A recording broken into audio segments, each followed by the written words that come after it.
Priam's slaughter. If it live in your memory, begin at this line. The rugged Pyrrhus, like a vicious beast. No, that isn't it. The rugged Pyrrhus. See more? The rugged Pyrrhus, sable-armed, crouching in darkness, now horribly covered with the blood of fathers, mothers, daughters, sons, baked and impasted with the dirt of the street as he readied himself to strike down King Priam and have his revenge. As Pyrrhus raised his sword, the air seemed to have a change of heart. It appeared to catch the blade, holding it fast, and Pyrrhus did nothing. Nothing. But after Pyrrhus' pause, vengeance takes a hold once more, and with less remorse than Pyrrhus' waiting sword, he strikes down upon Priam. This is too long. It shall be to the barbers with your beard if you speak again. Please. In that moment, however, no one had thought of the mobile queen. That's good. Mobile queen is good. No thought of her had crossed anyone's mind as Pyrrhus minced her husband before her eyes. And alone, she gave a cry that could have burned the eyes of heaven and outweighed the passions of the gods. Look at him, he's made himself hurt. I beg you no more. All is well, my lord. You must let them do their good work, for it is they who carry our stories after our deaths. Very well, my lord. Excellent. Gentlemen, follow him. We will have a play tomorrow. Come, sirs. Do you know the murder of Gonzago? I know it. Excellent. I will have you perform it tomorrow night. Oh, and I was wondering if it was possible for me to insert a few lines in. If you would be willing to humor me instead. Aye, my lord. Excellent. Follow Polonius and try not to mock him. Once again, go through to Elsinore. Farewell. Now I am alone. Oh, how pathetic. Even this actor, in a fiction, in a dream of passion, conjures more purpose and resolve than I do. And offer this Hecuba character.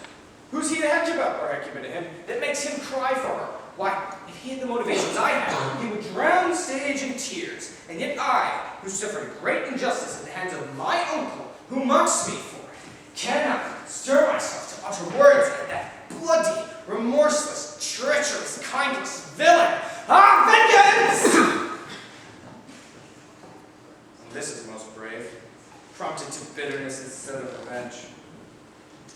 I have heard that guilty creatures sitting at a play have been moved by clever scenes to reveal wrongdoings. I now know what I must do. I will have the players perform a scene that mimics the supposed death of my father, and I will watch Claudius to determine his guilt. After all, I can't just take the word of a ghost. He could be the devil, and I would have no way of knowing. Thus, the play will be the thing we're in. I'll catch the conscience of the king.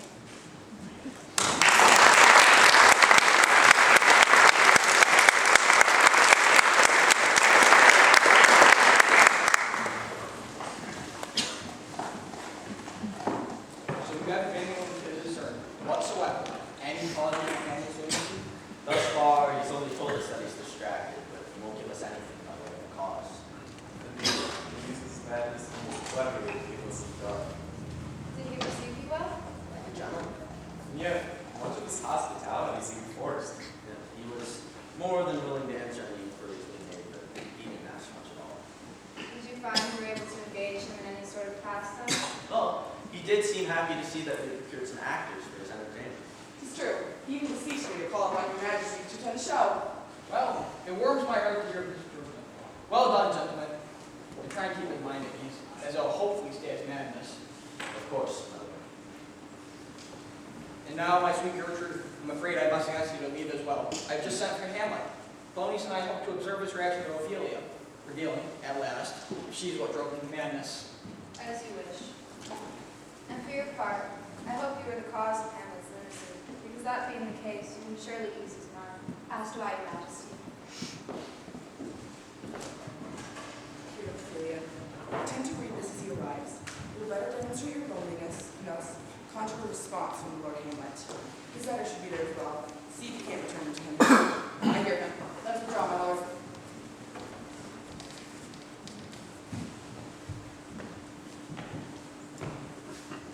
To be or not to be? That is the question. Whether 'tis nobler in the mind inclined to suffer the slings and arrows of outrageous fortune, or take arms against deceived troubles and by opposing enemy.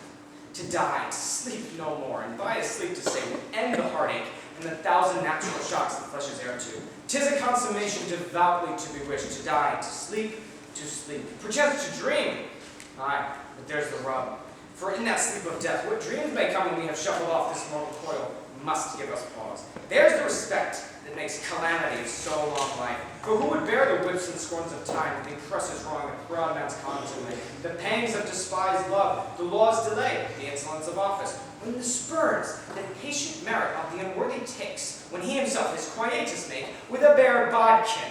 Who would fardels to bear, to grunt and sweat under a weary life for fear of something after death, the undiscovered country from whose bourne no traveler returns, puzzles the will, and makes us rather bear those ills we have than fly on to others we know not of. Thus conscience doth make cowards of us all, and thus the native hue of resolution is sickle o'er with the pow cast of thought, and enterprises of great pith with disregard their currents turn awry and lose the name of action. Ophelia? My lord, how are you today? Well. I've been meaning to return this to you for some time now. I hope now you can receive them. Not I. I never gave you those. My lord, I know you did. They were kind words and gifts at the time, and they were of immense value. By this time of difficulty for you, I think it's best to take them back. There, my lord. Are you honest? I beg your pardon. Are you beautiful? What do you mean? That you cannot be both. That your honesty is corrupted by your beauty, that they do not accompany one another. Could honesty have any better company than beauty? Oh, yes, it can. Honesty cannot transform beauty into its likeness, but beauty can effortlessly make honesty into pretense and deception. I did love you. You made me believe so.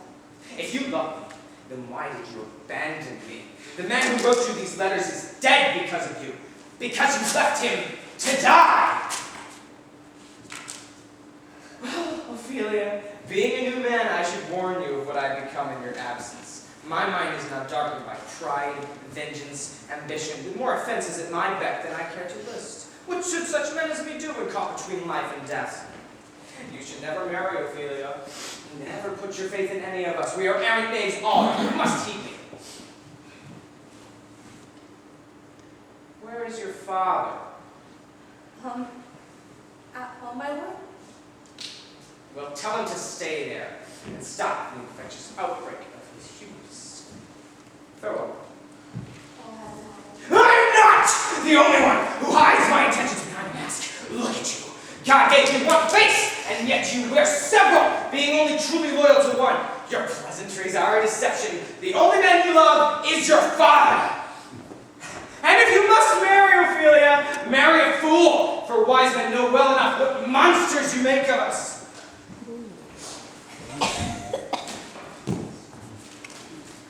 You needn't say anything, Ophelia. We heard it all. For God's sake, Polonius, love? I haven't heard him this same week. His soul sits on something dark, something brooding, something that cannot be allowed to remain. We must send him to England at once. A change of scenery shall set him straight. What say you? I see no flaw in your plan. With all due respect, my lord, I still think this love has driven Hamlet to madness. But since you are the wisest here, I ask only this. Wait until after the play and have his mother speak with him. Then, send him to England. Very well. Either way, greatness and mad ones cannot go unwatched.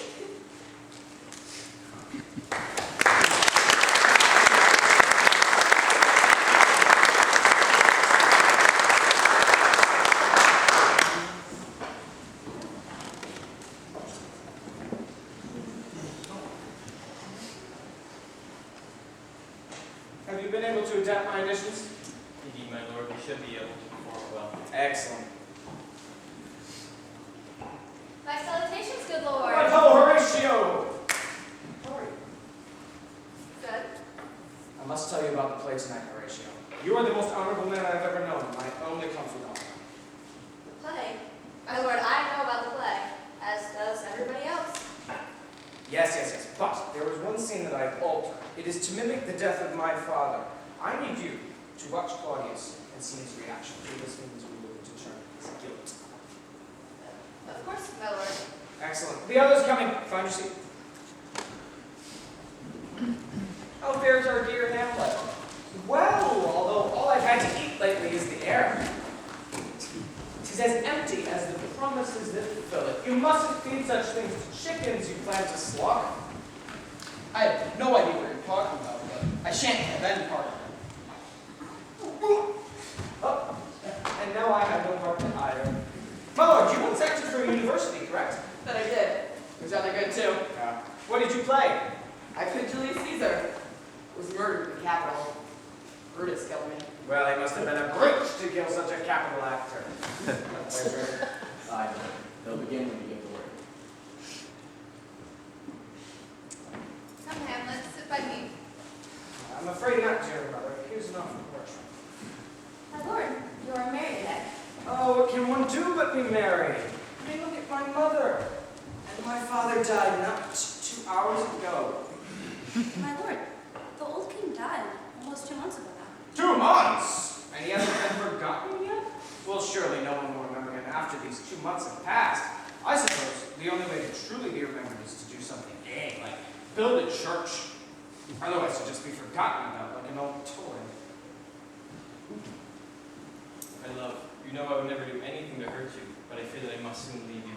What do you mean, my dear husband? I've fallen greatly ill as of late, and if my symptoms persist, I do not expect I shall recover. I cannot accept this. I shall not. My love, in time we all pass away. In time you shall too. You must not live your life in mourning for me. You must move forward. Perhaps. But I shall remain your wife for the rest of my days, even if that means I become a widow someday. I must rest. Leave me. My head grows weary from the tedious nature of survival. Sleep now, my love. After today, nothing will ever come between us. How are you liking the play, Mother? The queen is a bit overdramatic for my taste. But surely she means what she says. Isn't this play a bit offensive, given the circumstances of your father's death and all? No, no, no. My father died of snake bite. As you shall see here, the circumstances of death are much different. What is the name of this play?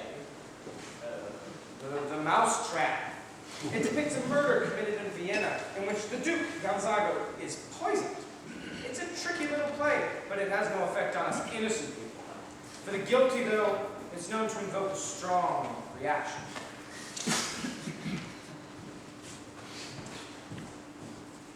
You know a lot about this play. Oh, well, I've done my research. For instance, I know that he is Lucius, brother to the king, and that he has long been envious of his brother's wealth, status, and power. And now, he seizes an opportunity to take them for his own. I've been poisoning my brother, the king. I've been doing it slowly so that it seems like an illness. Tonight, I give him the final dose of toxin. And to end his life. Lucius now proceeds to inherit all of the king's wealth, fortune, and power, and he even seduces and wins over the queen. The king rises. But it's wrong. My lord, do not be afraid. It is only a play. Stop the play! Give me some light! Everyone, get out!